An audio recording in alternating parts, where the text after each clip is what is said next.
Ahead of this year's election, Facebook founder Mark Zuckerberg donated hundreds of millions of dollars to a private nonprofit, which then granted the money to local elections boards in key swing areas. Now, a watchdog group has filed lawsuits in many of those states. NTD's Melina Weisskopf spoke to an assistant attorney involved with the suits to find out the basis of their arguments and other potential issues with Zuckerberg's donations and how the money was spent. Centers for Tech and Civic Life is a nonprofit founded in 2015 by Tina Epps Johnson, Whitney May, and Donnie Bridges. According to the website, their goal is to help Americans stay civically engaged and keep elections secure.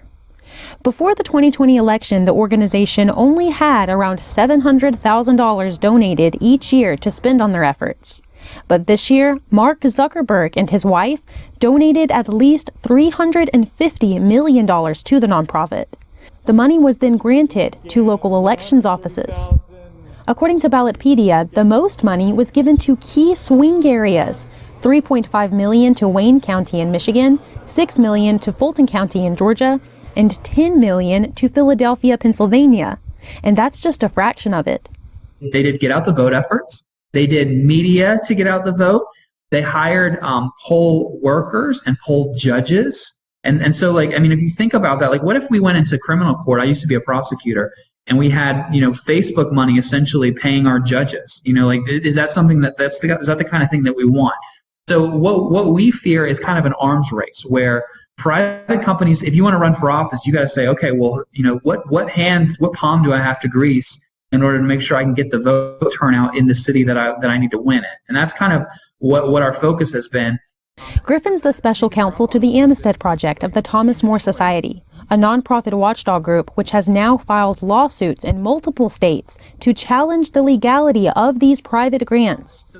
Griffin explains in addition to the grants being selectively distributed to the key swing areas, there were strings attached to how the elections offices could spend the money. There's actually a written contract between the city of, the city of Philadelphia and CCTL. And it actually talks about requirements that need to be met. And if they're not met, then they're not given the grant. So I think the Dropbox is a good example, right? In Detroit, you can hardly walk through Detroit without tripping over a Dropbox every couple of blocks. But if you go into a rural area or an area that Trump won, or generally a Republican area, you'd have to go miles to get to a Dropbox. And so they wanted to make it easy for Democrats to vote and they didn't do anything to help Republicans vote. And our whole thing is that if government wants to make it easier to vote, we say do that. The only key here is it needs to be equal. And that's why it probably should go through the legislator, because if the legislator passed a law in Pennsylvania, they could get everybody equality in the entire state. But what CCTL did is they went to Philadelphia and they said, hey, we're going to give you this money, but you have to use it in certain ways to help get out the vote in Philadelphia. And that's a problem. He stayed in Detroit to observe the vote counting. Many GOP members complained they were wrongfully kicked out of the counting area on the second day. But Griffin explains a good number of GOP members were actually inside the ballot counting area. But he says the ratio of Democrats to Republicans was not at all equal.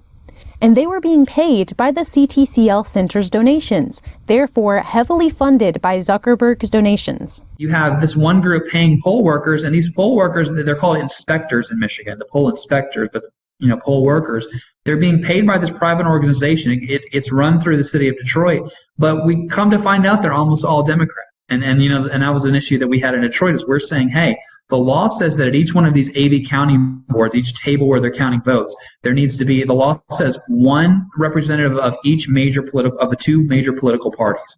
And we're asking, where are the Republicans? Where are the Republicans? And the answer is there are none. And those are just some examples of suspicious activity laid out in the case against these private donations. The Amistad Project's lawsuits have been filed in states like Georgia, Pennsylvania, Michigan, Wisconsin, and others. NTD will keep you updated as more information comes out about these cases.